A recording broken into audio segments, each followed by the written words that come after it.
Uh-oh.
Okay, we'll start with this.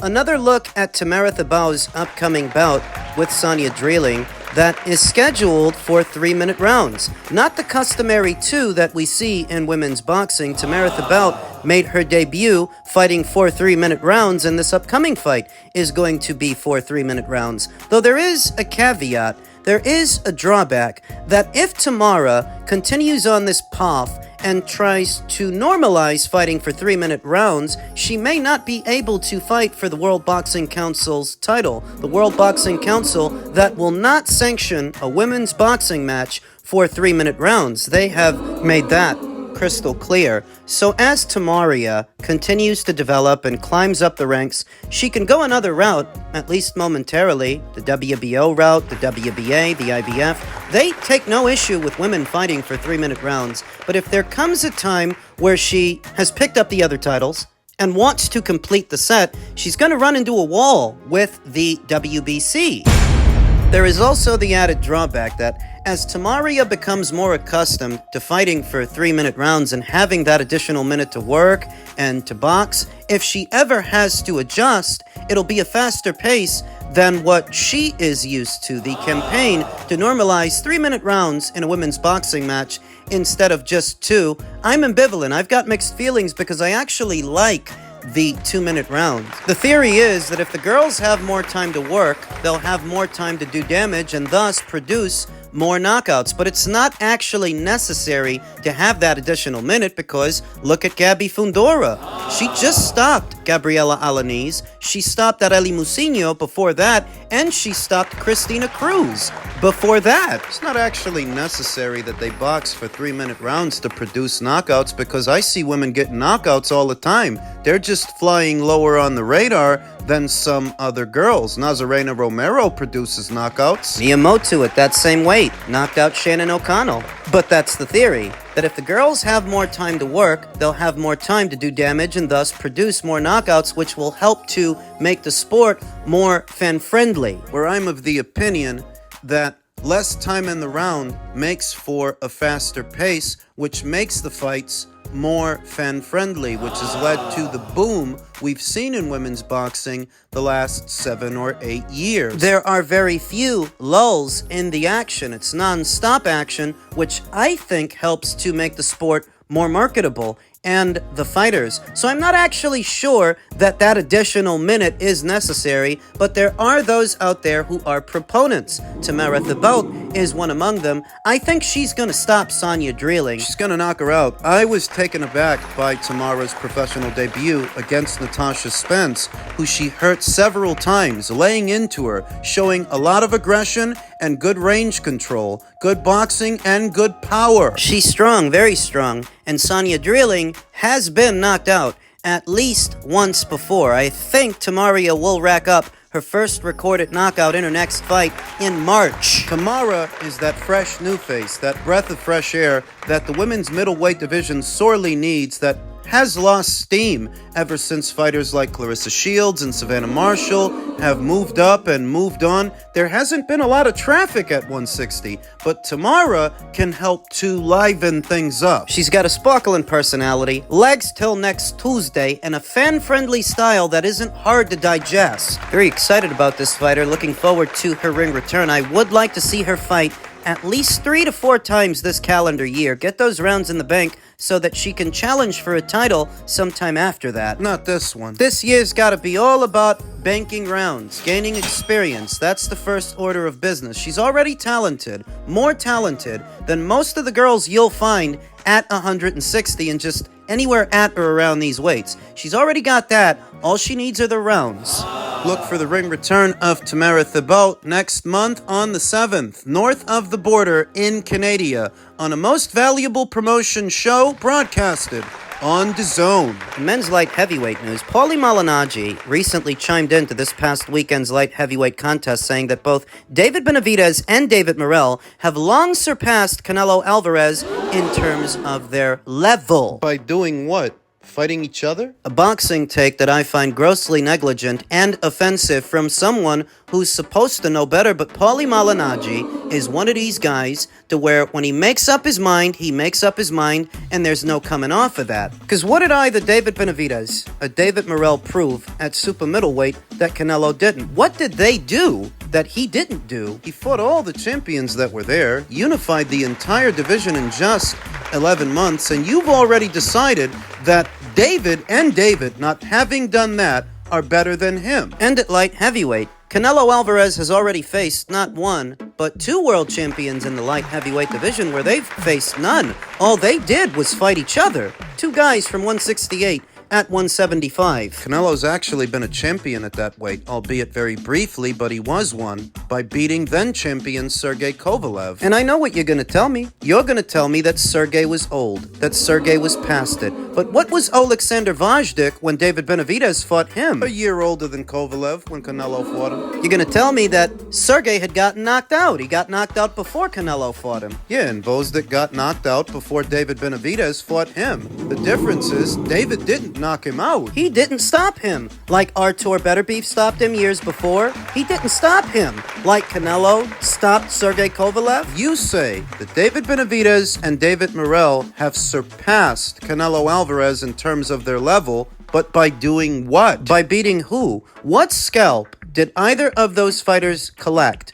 that overshadows all the scalps that Canelo has collected so far? Near as I can tell, you're just playing favorites, like so many people in the sport of boxing often do. Though you do expect better from a former world champion turned pundit turned analyst. He's just as biased as the fans are, and I know what you're thinking. Well, you're biased towards Canelo. So stop me when I tell a lie. Who's beaten more champions at 168? Canelo or them? Who's beat more champions at 175? Canelo or them? Whose quality of competition is better across 4 divisions, not just 2 like those boys? Whose quality of competition is better, Canelo's or theirs? You know the answer. We all do. And all they're doing is trying to play catch up with him, trying to get to where he's already gotten to, trying to prove what he already proved, while you tell me that they've surpassed him. For doing what? Fighting each other? I've maintained for some time now that if you want to get the worst boxing takes in all of boxing, just listen to the American boxing analysts and the American boxing channels. You'll find them. Worst. You've convinced yourself that 2 guys who haven't shared the ring with Canelo or shared the ring with his quality of competition, The caliber of fighters that he's fought. they're better, or they're supposed to be, though I don't know on what premise, because I thought that's what these fights were for, to prove who's better. That even if you haven't fought Canelo himself, have you fought the guys that he's fought? And how did you do against those guys compared to him? Got the answer. David Benavidez fought the same Caleb Plant that Canelo Alvarez fought, and the difference is Canelo took it out of the judge's hands. He stopped him where David is supposed to be bigger and stronger and younger, and he didn't. He didn't stop Caleb. Oh, because he's so devastating a puncher. He's so big a monster. He can't knock out the same guy Canelo knocked out? He can't knock out the same guy that Artur Beterbiev knocked out years ago. He fought the same Vajdik as Artur Beterbiev, and he didn't stop him either. He fought an 11-0 glorified prospect this past weekend, and he didn't stop him. I knew he wouldn't. I told you on repeat. He's gonna win a points decision, because he's not the puncher you guys say he is. Stop me when I tell a lie. You can't. So I'm not at all surprised to see the same content creators that hyped up Wilder and hyped up Spence now hyping up the latest PBC hype job for doing little more than fighting one of his stablemates, another PBC fighter. Crowned the best for staying inside of that bubble. Not surprised to see Paulie Malignaggi doing his best impression of Skip Bayless. Hot takes for the sake of hot takes. So now these two guys have surpassed Canelo for doing what? It's almost like you don't even require them to prove it because you're crowning them the best prematurely. He's one of those guys to where when he makes up his mind, he makes up his mind, and he's not moving off of that, no matter how stupid it sounds. Being stubborn is not a virtue. It doesn't show strength of character, it's a character flaw. See, what you're doing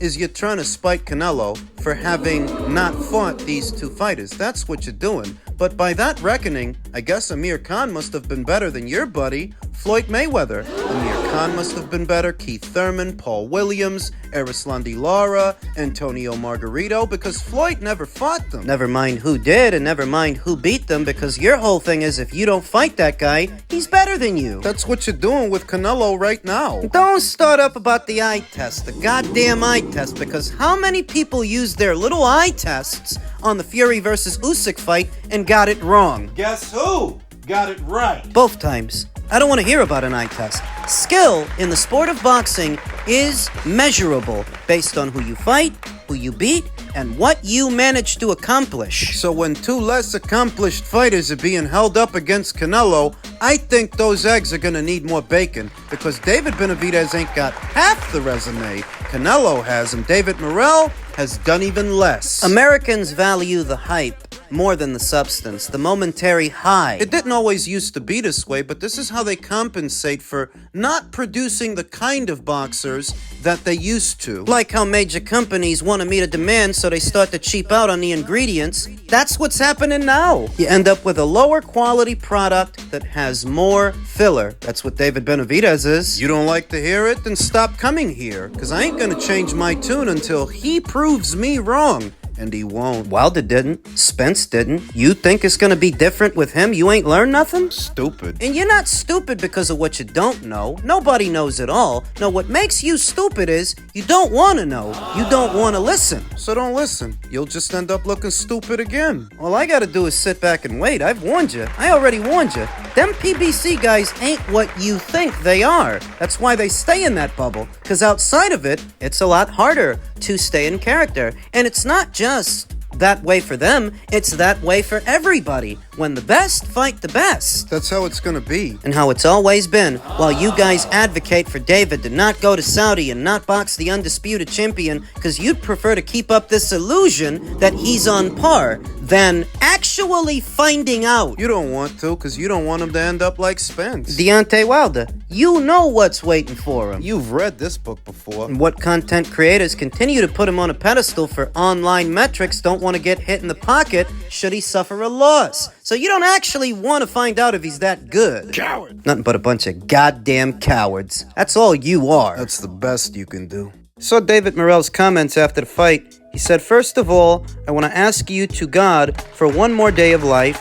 Please apologize for all my followers. I know that yesterday you did not see the best of David Morrell, but the race has just begun, and this is not over. I am not defeated. Thank you for all of your support despite everything." David Morrell would like to run it back. He would like a rematch with David Benavidez, saying, "I want to fight him again. I know I can win." Want doesn't always get. And I don't really see a real reason that David Benavidez would afford David Morrell a second chance, another opportunity for what? David Morrell lost that fight comprehensively. Looked like 9-3 to me, 8-4 if you're generous, both in favor of David Benavidez. Even with the knockdown? Even with that, remember, David Morrell was deducted a point in that same round for hitting after the bell. So what should he do? He's a good fighter, David Morrell. I'm not saying that he isn't. I'm saying that he's green. He needs more experience and he needs more rounds. And given the PBC's limited number of shows and fight dates throughout the last calendar year, I don't anticipate it's going to be any better this one. Thus, what he really needs to do is change his decorum. This is going to sound familiar, but I think he needs to go somewhere else. Maybe to Matchroom. Someone who has some semblance of a light heavyweight stable. At Matchroom, you've got Callum Smith, you've got Craig Richards, you've got Dimitri Bivol. You have light heavyweights because I do not anticipate that this loss will result in a move upstairs, a move to cruiser for David Morrell. He just got there. He just got there to 175, and he's going to campaign there, so you need to go where the light heavyweights are. And outside of David Benavidez, what other light heavyweights does the PBC have for you? That loss to David Benavidez was not so crushing a defeat that a year should pass by between that and David Morrell's next fight. After Joseph Parker got knocked out,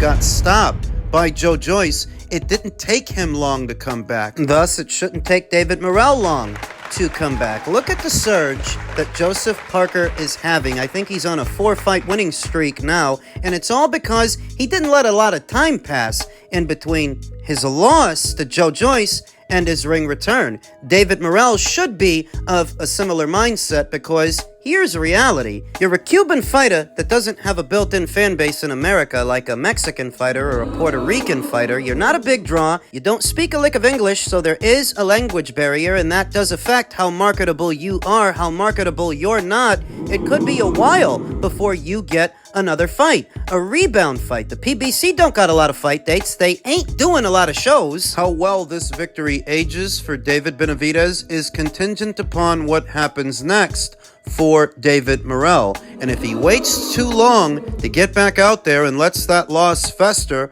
it'll be that much harder to get back in the winner's bracket. My recommendation: David Morrell should target the winner of Anthony Yarde versus Lyndon Arthur 3, or the winner of Zach Parker versus Willie Hutchinson, the winner or the loser of Callum Smith versus Joshua Buatsi. He's only 2 fights into his light heavyweight campaign. He's not as experienced as he needs to be a world-class fighter at this weight. These are the guys he needs to go after. All you've done is stink out the joint with Radavalle Kalajic and lose to David Benavidez as a light heavyweight. That's it.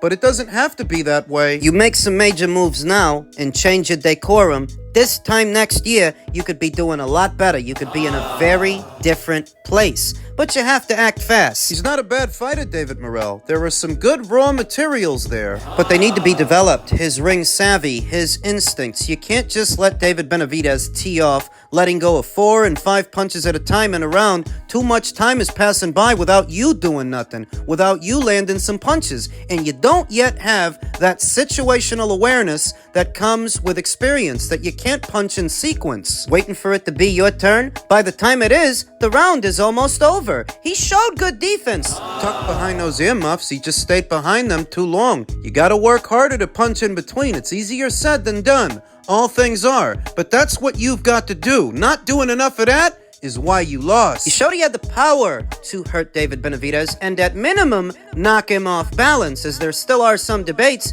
as to whether or not that was a legitimate knockdown. Power. He's got power and some speed, but he needs better instincts, and the only way to get that is with more fights, more experience against seasoned light heavyweights. You can't get that at the PBC. As often as you need to? No, it's time to move.